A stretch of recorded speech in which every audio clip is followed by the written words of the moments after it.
kerjaan komunis. Kalau UAS tidak bisa menunjukkan kitabnya, maka UAS terindikasi telah membohongi umat.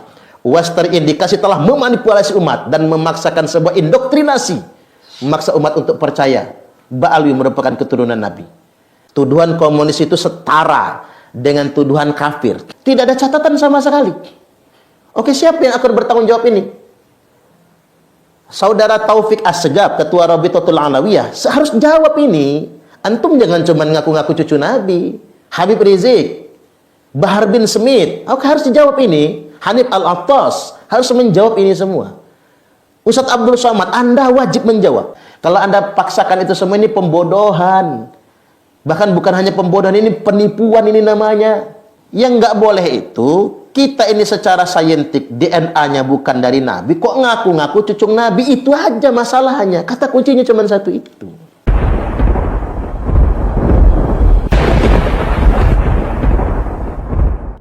Jadi kalau ada orang yang mengecam Al-Habaib Ba'alawi, maka sesungguhnya dia sudah meruntuhkan Ratib Al-Attas, Ratib Al-Haddad. Kerjaan siapa ini?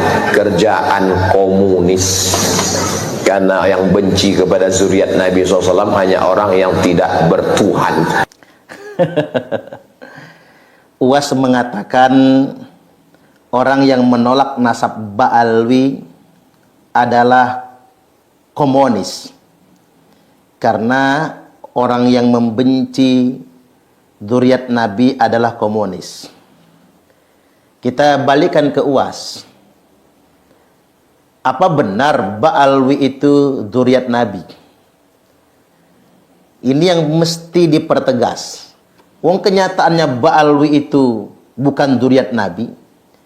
Jadi kita hari ini bukan dalam rangka menolak zuriat Nabi, tapi kita semua menegaskan Ba'alwi itu terbukti bukan zuriat Nabi. Maka jangan ngaku-ngaku sebagai keturunan Nabi.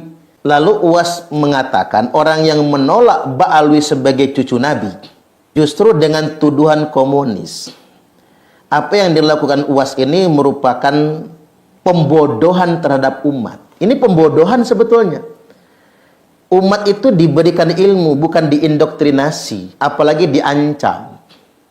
Justru sebetulnya ketika Anda kekeh menyatakan Ba'alwi sebagai keturunan Nabi, padahal bukan, itu masalah mendasarnya. Disitulah dosa besarnya. Komunis itu kan menghalalkan segala cara asal tujuan tercapai. Ini kok mirip cara-caranya sedemikian rupa. Kita lanjut ya. Ya Tarim, ya Tarim, ya Tarim, ya Tarim, Syailillah, Syailillah, Syailillah, Syailillah. Nah, khususnya ini nih. Apa yang dinyanyikan UAS ini bukan sholawat, saudara. Apa yang dinyanyikan UAS ini sebuah lagu memuji-muji sebuah daerah, yakni di Tarim Hadramaut. Coba Anda lihat di peta Indonesia, ada nggak kampung atau desa atau wilayah di Indonesia ini yang bernama Tarim? Jadi sebetulnya kita hari ini sedang dicekoki melalui sebuah lagu yang diklaim sebagai sebuah sholawat.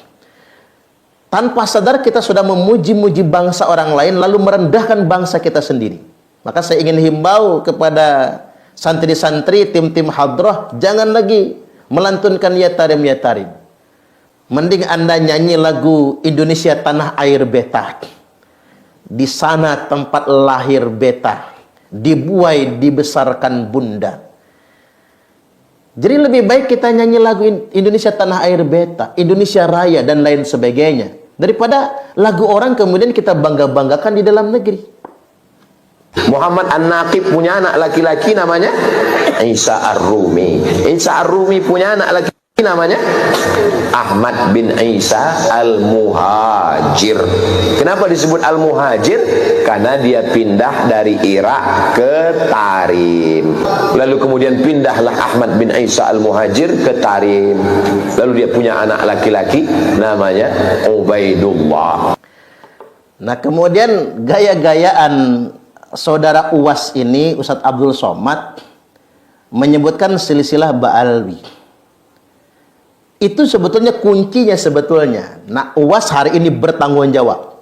Karena UAS sudah mengisbat Ba'alwi sebagai keturunan Nabi. Kemudian sudah menyebutkan Imam Ahmad bin Isa Ar-Rumi. Sekarang kita ingin pertegas. Ketika UAS mengatakan Imam Ahmad Al-Muhajir, dia menyatakan Imam Ahmad hijrah ke Yaman. Sekarang UAS harus tunjukkan data, karena itu yang dipertanyakan oleh Kiai Imad. Hadirkan kitab sezaman atau dalam durasi 5 abad yang menyebutkan Imam Ahmad hijrah ke Yaman. Karena data itu nggak ada. Hanya diaku-aku pada abad ke-9 kemudian. Ada 5 abad lamanya kita dihadapkan dengan ruang hampa, ruang kosong, tidak ada satupun yang menyebutkan Imam Ahmad itu hijrah ke Yaman. Beliau di Basrah. Tiba-tiba di abad ke-9 Hijriah, Ba'alwi mengklaim Imam Ahmad hijrah ke Yaman.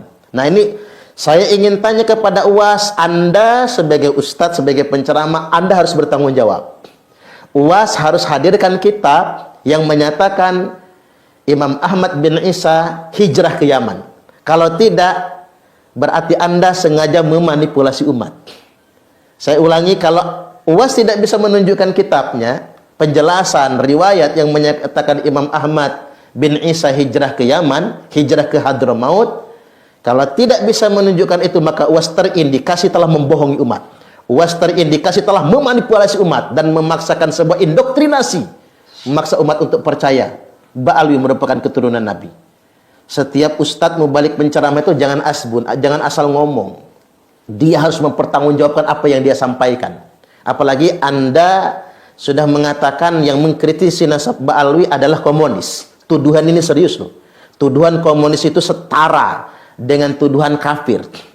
Oke, kita tidak perlu merasa tersungging dengan itu semua, karena kita punya datanya. Hari ini kita sedang menunggu data. Mungkin saudara UAS bisa menunjukkan datanya yang menyatakan Ubaidillah adalah sosok yang benar-benar ada. Termasuk seperti Romo Kiai Haji Miftahul Akhyar yang mengatakan Ubaidillah bin Ahmad itu adalah seorang mujtahid, al-alim al-allamah, seorang ulama besar. Oke, kalau memang dia ulama besar, beliau wafat tahun 383 Hijriah. Mana catatannya? Mana buku nasabnya? Mana catatan, mungkin ada yang meriwayatkan sosok ulama, mana karyanya, mana kitab yang dia tulis. Kita kan berpikirnya sederhana saja sekarang. Ketika Bani Ba'alwi mengklaim datuk mereka adalah Ubaidillah yang dinasabkan kepada Ahmad dan seterusnya, yang wafatnya tahun 383 Hijriah. Nah, mana catatan di abad tersebut? Abad ke-4 Hijriah. Tidak ditemukan di abad 4 Hijriah. Di abad berikutnya, abad 5 Hijriah, naik ke 6 Hijriah, naik ke 7 Hijriah, naik ke 8 Hijriah. Sudah 5 abad lebih ini, tidak ada catatan sama sekali. Oke, siapa yang akan bertanggung jawab ini? Saudara Taufik Assegaf, Ketua Rabitatul Alawiyah, harus jawab ini. Antum jangan cuma ngaku-ngaku cucu Nabi. Habib Rizik, Bahar bin Smith, oke, harus dijawab ini. Hanif Al-Attas harus menjawab ini semua. Ustadz Abdul Somad, Anda wajib menjawab, karena Anda sudah mendiskreditkan orang yang mengkritisi dengan sebutan komunis. Anda harus jawab ini. Kalau Anda tidak menjawab, berarti Anda hanya bisa mengindoktrinasi saja. Itu namanya pembodohan terhadap umat. Mendoktrin umat tanpa dalil, mendoktrin umat tanpa hujah, itu adalah pembodohan terhadap umat. Ini nggak boleh dibiarkan sebetulnya. Oke, saya ingin mengajak publik untuk berpikir jernih lah. Mulai dari abad pasca abad ke-4 Hijriah sampai abad ke-9 Hijriah, tidak ada data yang menyebutkan Ubaidillah ini tadi. Dia hijrah ke Yaman, nggak ada datanya. Nama Ubaidillah ini juga nggak ada. Tiba-tiba nama ini baru disebutkan pada abad ke-9 Hijriah oleh Habib Ali bin Abu Bakar As-Sakran dalam kitab Al-Burqah atau Al-Burqatul Musyiqah, di mana Habib Ali bin Abu Bakar As-Sakran ini baru wafat tahun 895 Hijriah. Bayangkan dari tahun 383 Hijriah ke tahun 895 Hijriah. Coba matematika Anda dipakai. 5 abad lebih lamanya. Tidak ada data sama sekali. Ya, saya pakai logika sederhana ini, biar yang awam juga bisa memahaminya. Di tahun ini, di abad ke-21 ini. Ini kan tahun 2024, berarti kita nyebutnya abad 21 ini. Kita mengenal di abad 21, kemarin di abad 20, ada seorang yang sangat terkenal, namanya Insinyur Soekarno. Orang tahu dong, beliau adalah Bapak Proklamator, Presiden Republik Indonesia yang pertama, di urutan pahlawan ditempatkan di nomor 1, dan punya anak. Nama anaknya Megawati, Soekarno Putri, Sukmawati, Rahmawati, Guntur Guru, dan nama-nama mungkin, ya inilah yang kita kenal sebagai nama anak Soekarno. Di abad ke-21 ini. Tiba-tiba 5 abad ke depan, berarti kita ambil tahun 2524 katakanlah. Di tahun 2524, 5 abad ke depan, tiba-tiba ada sebuah keluarga yang membangun pengakuan. Kami ini adalah cucunya Soekarno. Anak keturunan Soekarno. Lalu orang bertanya, loh kok bisa kalau Anda ini anaknya cucunya Soekarno? Apakah Anda ini adalah duriatnya Megawati, Sukmawati, Guru atau Guntur?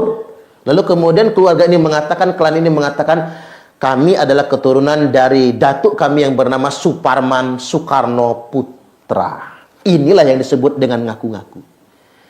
Kemudian orang bertanya, mana catatannya, mana korannya, mana bukunya, catatan silsilah keluarganya, mana? Nggak bisa menunjukkan.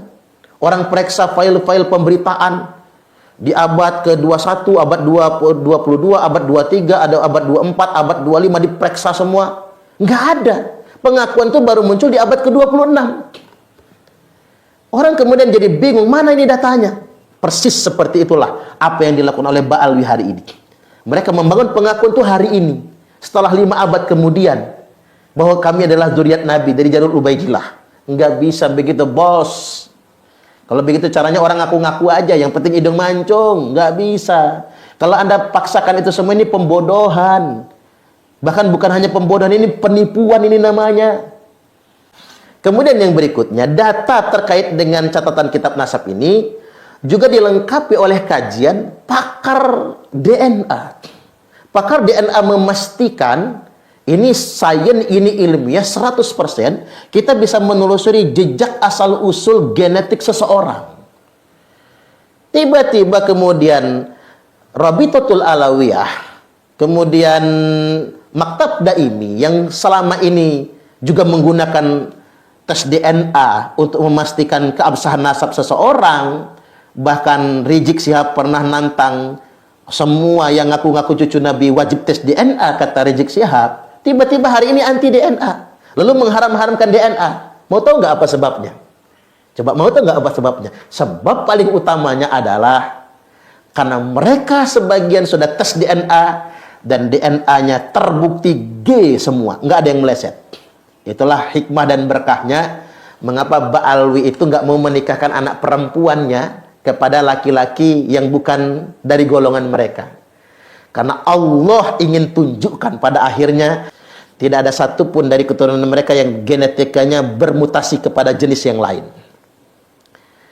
Bagi mereka, larangan menikahkan Habibah dengan selain dari klan mereka itu merupakan sebuah keharaman dan tidak kafaah. Bagian dari mereka, bagian dari upaya mereka menjaga nasab. Ternyata justru itulah cara Allah untuk membuktikan kalau mereka semua sebroyot, semua haplogrupnya G, nggak ada yang bermutasi kemana-mana. Jadi Allah betul-betul ingin membongkar semua. Walau dalam bahasa awamnya begini, nih, mengapa mereka tidak mau menikahkan anak perempuan mereka dengan laki-laki di luar klan mereka? Karena Allah ingin tunjukkan, nih, ternyata memang mereka bukan zuriat Nabi sallallahu alaihi wasallam. Kan ada hikmahnya.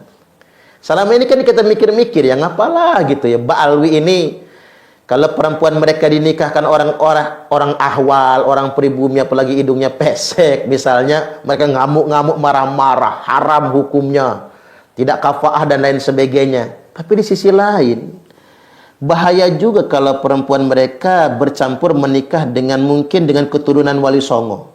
Di mana keturunan Wali Songo ini kan punya haplogrup J1, sejalan dengan haplogrup Nabi. Nanti ketika ada keturunan dari mereka ternyata J1, karena gara-gara ngambil garis keturunan Wali Songo, maka mereka bisa membangun klaim, nih, enggak semua Ba'alwi itu G, ada juga yang J1. Tapi hikmahnya mereka melarang perempuan mereka menikah keluar agar haplogrup DNA asalnya terjaga tetap G sepanjang zaman. G itu kan etnis asalnya Yahudi Ashkenazi. Kita nggak mempermasalahkan asal lah. Saya juga mungkin kalau dites DNA dulu mungkin suku apa barangkali kan. Jangan-jangan mungkin ada gen Cinanya saya ini. Atau jangan-jangan ada gen Afrikanya barangkali. Nggak penting bagi saya. Tidak perlu membuli leluhur kita semua. Yang penting adalah ketika kita ditakdirkan hidup hari ini, itu kita syukuri. Hidup hari ini bil imani wal Islam, dengan iman dan Islam. Ini kan mesti kita syukuri. Makanya tidak ada persoalan tentang DNA asal kita siapa. Entah saya ini DNA asalnya X, Q, O, entah apalah namanya, saya nggak ngerti, barangkali nggak penting. Tapi hari ini kita sebagai orang yang Allah anugerahi keimanan dan keislaman, ini nikmat yang sungguh luar biasa. Sama buat Mbak Alwi juga, mengapa harus ditolak? Kalau memang G, ya sudah G. Yang nggak boleh itu, kita ini secara saintik DNA-nya bukan dari Nabi, kok ngaku-ngaku cucu Nabi, itu aja masalahnya. Kata kuncinya cuma satu itu. Kalau bukan keturunan Nabi, jangan ngaku keturunan Nabi. Oh, Pak Uwas, tolong ajak sahabat-sahabat Anda itu. Ajak oleh Anda meneliti. Coba kaji lagi tes DNA itu. Kalau memang G bukan J1, ya sudah. Jangan ngaku keturunan Nabi, G. Dosanya di situ soalnya. Saya malah ingin ke depannya biar kita ini nggak latah ngaku keturunan Nabi. Orang yang ngaku anak cucu Nabi disamakan dengan orang yang ngaku Nabi, ngaku Imam Mahdi, bisa dipidanakan dengan pasal penodaan agama. Karena ngapa? Pengakuan akan cucu Nabi tersebut justru dijadikan privilege, hak istimewa, bahkan dijadikan alat kriminal untuk mengeksploitasi umat, untuk ngedawir dan lain sebagainya. Kemudian yang berikutnya, biar dipikir juga oleh kita semua, termasuk oleh saudara Uwas. Ubaidillah itu kan nama yang cacat dalam sejarah. Cacatnya sejak kapan? Cacatnya sejak terbunuhnya Imam Husain bin Ali radhiyallahu anhuma. Imam Husain bin Ali itu dipenggal kepalanya oleh Ubaidillah. Jadi orang jahat yang telah membunuh Imam Husain, cucunya Nabi itu namanya Ubaidillah. Sekarang kita pakai logika yang sederhana saja. Yang bunuh kakek kita itu Ubaidillah loh namanya. Masa kita punya anak mau dikasih nama Ubaidillah? Kan nggak masuk akal. Oh, nama asalnya Abdullah, lalu ditasgir biar nggak sombong Ubaidillah. Ah, itu mah bisa-bisaan lu aja ngarang, ditasgir, tawadhu, bisa-bisaan. Ngarang sedemikian rupa. Ada aja cara ngelesnya. Memang begitu, kebohongan akan ditutupi dengan kebohongan berikutnya ditambah dengan seabrek kebohongan. Makanya mereka selalu kalau ceramahnya itu tentang kisah-kisah palsu semua. Kisah-kisah khurafat yang dibangun atas dasar kebohongan. Pahlawan nasional, pahlawan republik ini diklaim semua. Apa-apa yang menjadi bagian dari sejarah bangsa diklaim semua. Karena apa? Terbiasa berbohong. Maka semuanya dibangun berdasarkan kebohongan-kebohongan yang berikutnya. Belum lagi kemudian ada sosok fenomenal, Ubaidillah bin Ahmad al-Habib. Makanya identik semua, Ubaidillah bin Ahmad al-Habib. Ini adalah sosok yang mendirikan dinasti Fatimiyah, yang kemudian menjadi sultan dinasti Fatimiyah di Mesir, raja dinasti Fatimiyah. Mengapa orang Mesir kemudian percaya? Karena orang ini ngaku-ngaku cucu Nabi. Jadi cara Ubaidillah bin Ahmad untuk menguasai masyarakat Mesir agar percaya dan tunduk sama dia, dia membangun sebuah dinasti yang mengatasnamakan cucu Nabi, dinasti Fatimiyah, mengatasnamakan putri kesayangan Nabi. Dan orang Mesir percaya kalau mereka ini adalah zuriat Nabi, hingga kemudian terbongkarnya 270 tahun kemudian, terbongkar oleh Sultan Salahuddin Al-Ayyubi. Maka kemudian ditumpas. Ternyata betapa mengejutkannya ketika dibuka filenya, asal-usulnya Ubaidillah bin Ahmad ini bukan zuriat Nabi. Etnis asalnya adalah Yahudi. Orang Yahudi yang mengaku-ngaku Islam, lantas kemudian mengaku sebagai cucu Nabi. Dan ingat, 270 tahun lamanya masyarakat Mesir tertipu. Makanya mudah-mudahan nggak selama di Mesir lah hadirnya Kiai Haji Imaduddin Utsman Al-Bantani di Indonesia hari ini sebagai seorang mujaddid, adalah anugerah dari Allah untuk bangsa Indonesia, agar tidak terlalu lama kita semua termanipulasi. Walaupun saya tidak mendahului para masyayikh, tapi karena problematika hari ini adalah nasab, orang-orang yang mengaku cucu Nabi, Kiai Haji Imaduddin Utsman Al-Bantani sudah ditakdirkan oleh Allah untuk mencerahkan umat. Innallaha yab'atsu li hadhil ummati ala ra'si kulli mi'ati sanatin may yujaddidu laha dinaha. Demi menjaga agama, Allah mengutus untuk setiap 100 tahun orang yang akan mendobrak, melakukan pembaharuan dan perbaikan, may yujaddidu laha dinaha, yang akan memperbaiki dan memperbaharui agamanya. Mudah-mudahan sosok itu ada pada beliau. Jadi alih-alih hari ini buat para kiai, para ustadz, para mubaligh yang hari ini masih berhusnuzon dengan Mbak Alwi sebagai cucu Nabi, jangan menggunakan doktrin-doktrin bodoh untuk mengancam umat dengan tuduhan komunis lah atau apa saja tuduhannya. Jangan. Cerahkan umat, hadirkan data, hadirkan penjelasan, jawab tentang tidak ada nama Ubaidillah selama 5 abad lamanya. Dan jawab juga tentang tes DNA yang telah terbukti DNA asalnya G, bukan J1. Ini wajib untuk dijawab. Mari kita cerahkan umat, kita cerdaskan umat. Ada yang bertanya sama saya, sampai mana endingnya Ustadz? Kita tidak perlu muluk-muluk. Kita sampai sama-sama menyadari kalau kita adalah sama umat Nabi juga. Kemuliaan bukan karena nasab. Inna akramakum indallahi atqakum. Sesungguhnya yang paling mulia di antara kalian semua di sisi Allah adalah orang yang bertakwa. Wallahul muwaffiq ila aqwamit thariq. Wassalamualaikum warahmatullahi wabarakatuh. Kami adalah Laskar Sabilillah, pecinta Wali Songo dan para anbiya, pewaris peradaban Islam di Nusantara hingga berkibar bangsa Indonesia.